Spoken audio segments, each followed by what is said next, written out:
All right, welcome.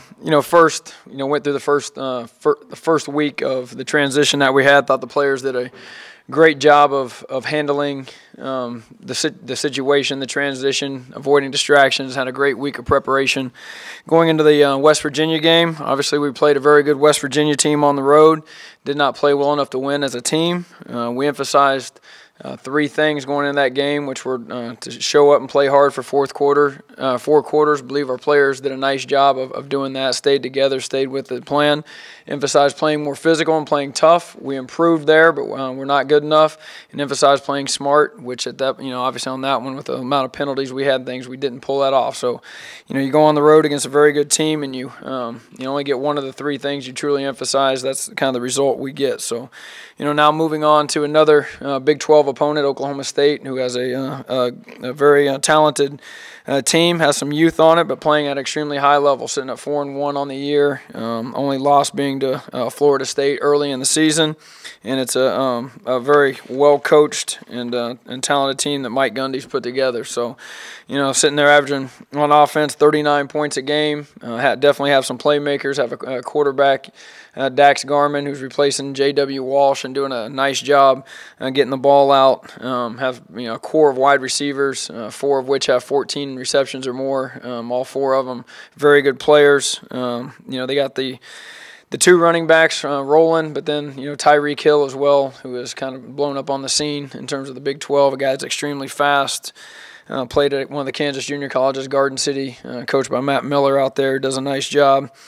And then on defense, Glenn Spencer's our D coordinator and always does a great, well-respected coordinator for a long time, aggressive team, and do a nice job on that side of the ball. And then special teams-wise, once again, Tyreek Hill factoring in as a return guy, and then Ben Grogan doing a nice job as their kicker. So, we're this challenge, ready to go at it another week, prepare for a home game against Oklahoma State. So, any questions? You had so much success last week. When they would hit you with the big play, you guys would kind of refocus and hold them to three. And how does that happen? How do you? Is that just maturity, or what do you have to do to keep holding those to three when if you hang your head, it's seven? Well, each of those were a little bit different situations. Seems like the first drive was the screen pass where we missed several tackles, had it defended but missed tackles, and Kevin White makes a nice play.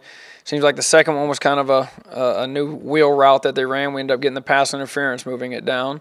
The third one, I think maybe, or the second one, was the reverse play that got us some yards. But each one of them we did. We gave up one play in there, and then I think once we got into the red zone, the kids settled back down, and the shortened field helps us a little bit, and we pick up the advantage defensively in the red zone, and it was just each one of those drives had a play in there that was caught us. But once we settled back down, I think the kids were ready to stop them and had some nice red zone stops. When you went back and watched the film, did you see positives in that second half? The way you guys played on both sides of the ball, or what did you take away with the way you played there? Yeah, the biggest positive we took away from the second half was that our kids came out, the players came out from halftime. They stayed together. There wasn't the sideline still had a lot of energy, still had a lot of excitement with it. Players were still at the end of the game competing and playing hard, and talked about for four quarters playing that way. And in the end, there's no moral victories, and we didn't win the second. You win the whole game or you don't win any of it, but we did compete the entire game, and that was an extremely positive thing to see. I'm sure you've been part of teams where one side of the ball is playing really well, or the offense is playing well, or how do you keep everything kind of together so there's not maybe any divisiveness between the offense or defense? Well, we always emphasize that we are a team, that it is our team, and we're all in it together. And it's not any of that. It's always encourage and help your teammates and and take care of your job. I mean, until one side of the ball plays a perfect game, and giving up 26 points on the defensive side of the ball is far from being perfect. Until everyone's doing something perfect, then you've always got chances to improve yourself. So everyone needs to just focus on their own world and know that we're all in it together and continue on that path. Clint, what do you look for this week in your quarterbacks, I guess, in practice, and I guess as far as making a decision for you, what are you comfortable making, and how soon do you think you need to do it for Saturday? We'll have 3 solid preparation days, Tuesday, Wednesday, and Thursday of this week. All 3 quarterbacks will get opportunities to go out there and perform and prepare to play in the game on Saturday, and we'll see which ones are handling the parts of the offense that they can control and are best making the decisions that need to be made. And toward the end of the week, we'll make a decision on who's going to play, if not all 3 of them. When you're looking to get the offense going or make changes or whatever it is, do you look big picture as far as what we can do moving forward the rest of the season, or do you have to look at it still week to week because of the opponent and how you have to game plan for that? Well, the offensive coaches, Coach Reagan and Keesaw and Mitchell, all those guys, they've been working on anything that we can do within our system, within our personnel, to put us in a better chance to move the ball and get some first downs and score some points, and have complete faith that what the plan that they're coming up with and the ideas that they're starting to implement this week will pay off, and always continuing to look to the future to see what gives us the best chance. You said last week that when you talked to John, you said, "Hey, I don't have much for you. I haven't thought much about offense in a while." Did that change over the weekend or in the last couple of days? Have you put your input in there too, or left it to them? I'm not going to jump around and get all in their business, but obviously we talked. There were things that between the 2 of us we discussed, whether it be just personnel issues, who's playing where and playing what, and how they're playing. Ways to keep the team excited and ready to go, and then there were some other deals in there about ideas of things I see that I feel our team is part of the offensive system already that could help us out. Tony Pearson, something along those lines. I mean, the guy kind of mentioned that last night a little bit. Obviously, Tony's a talented young man, very explosive, very fast, and I think it's something that we just have to do on our team when you have a player of his caliber that he needs to touch the ball. And I know they've been working hard on ways to get him to touch the ball, but it hasn't materialized in the game. So, that's something that they're conscious of, and I believe they're going to, there'll be a concerted effort to make sure Tony becomes a major part of the game. Is he being taken away, or is it just the struggles of the line or the quarterback or the offense as a whole that are keeping him from getting those touches? Yeah, I think you kind of hit on the head. It's kind of a combination of all the things that they've been creative with him. He's played some tailback, he's played some wide out. They've gotten the ball different ways, but a lot of the time at wide out, you getting the ball is dependent on other people, and I think some of those have led to situations that even though maybe it was designed to go to him, it couldn't get there. Is that why Nigel had so much success last week? I mean, maybe they're paying attention to Tony and they're paying attention to Harwell, and somebody's got to kind of benefit from that? His number just got called at the right time and worked out a little bit better there. I didn't see an overemphasis on overplaying Tony from what West Virginia was doing. Clint, you talked about the man-free coverage they played and rolling an extra guy in the box. Is your team at a point right now you just have to prove you can throw the football? Definitely. When you go into every game as a defensive coach, and it's as old and true as the sky that you got to stop the run first. The teams can run the ball on you. There's very limited risk in moving the ball down the field. At least if they throw it, 2 of the 3 things are positive for the defense. Being incomplete or getting an interception or something along those lines. So you got to take away the run first. And when a team can pack the box in there on you, it makes life difficult for an offense if you can't throw the ball and loosen them up. And so we have to find ways to make teams be honest in what they do defensively.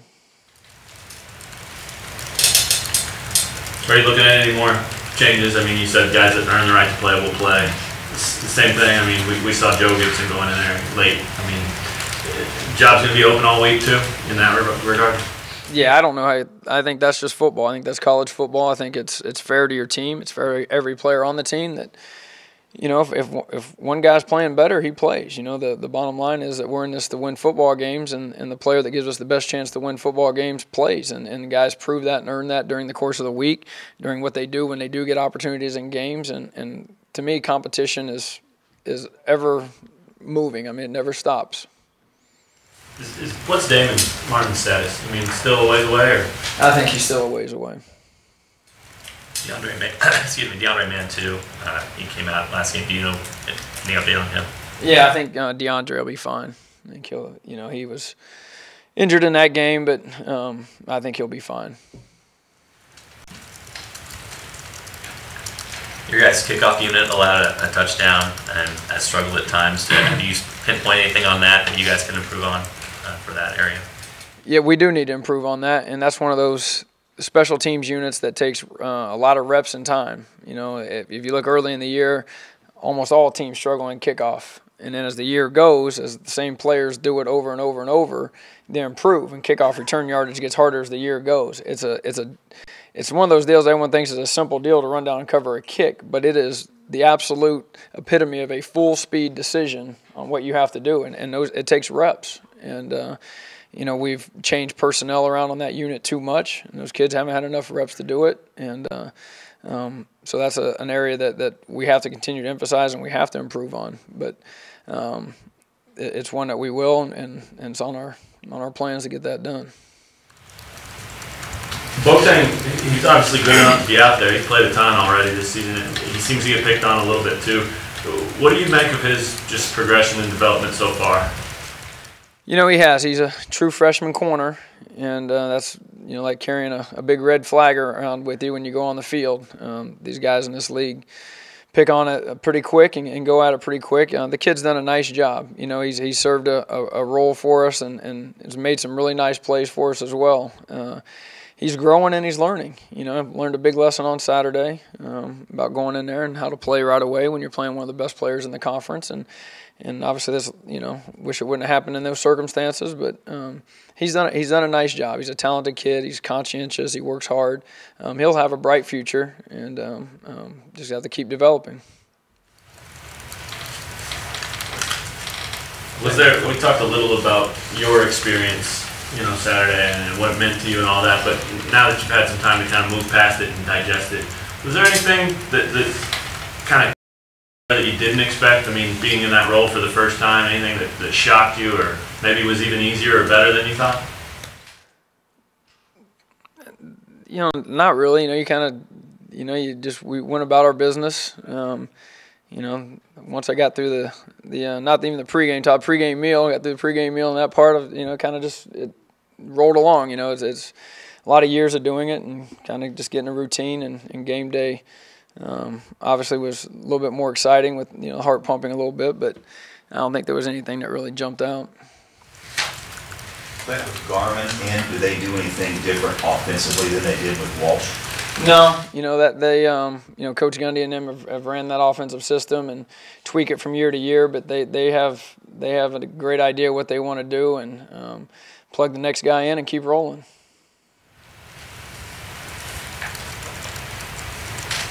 And how are your running backs? I mean, it's a position with not a lot of depth with the injuries you've had, and Corey kind of going through probably the physicality of the college football for the first time. How are they kind of health-wise just overall, and do you feel good about that position getting through the year?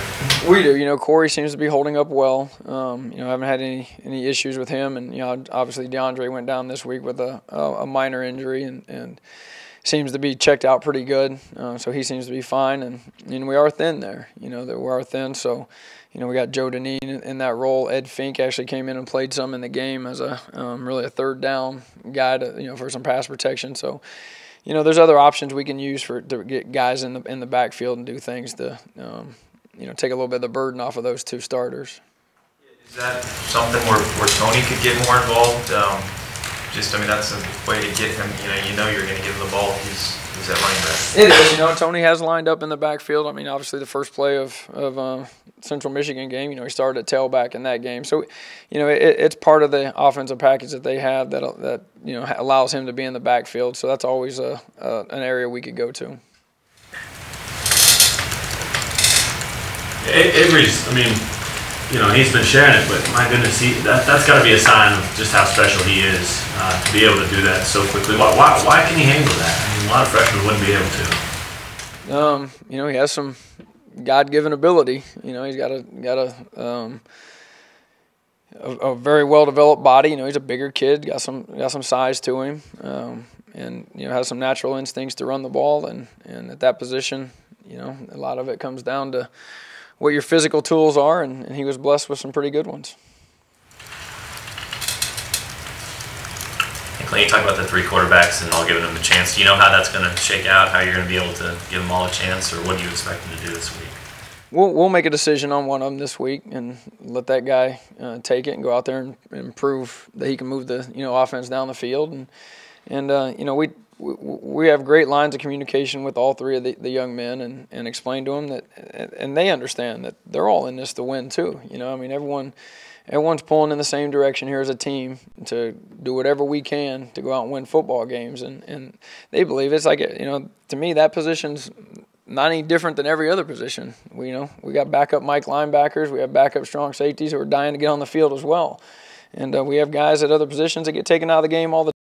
You guys don't write about it, you know. I mean, in the course of a game, we pull guys out several times, and it's not, you know, and every other position, guys understand that you have an obligation to go out and get your job done, and just because you get taken out for a play, it doesn't mean that you're done. It just means that we took you out for a play, and so, you know, I think our guys understand that we're all working here together, and we'll make decisions during the course of the week on who deserves the play.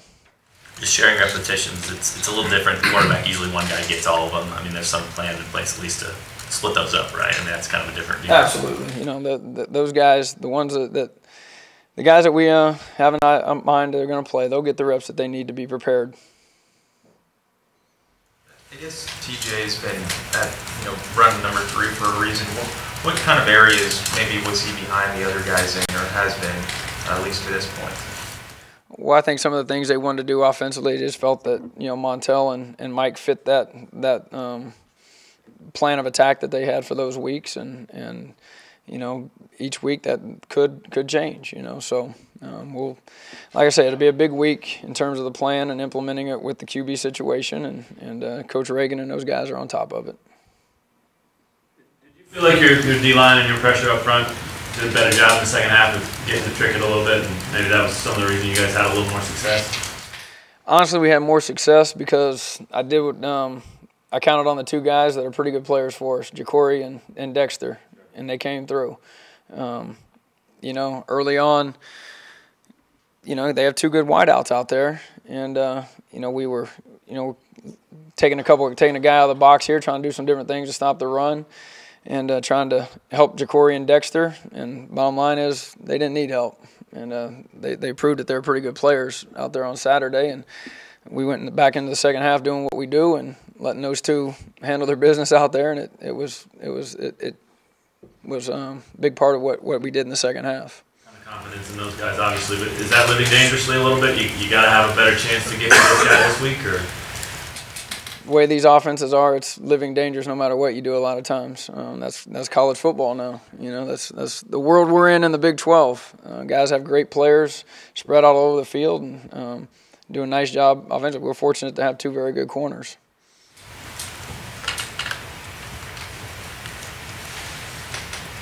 Are there any other questions? Thank you. Thanks, Coach.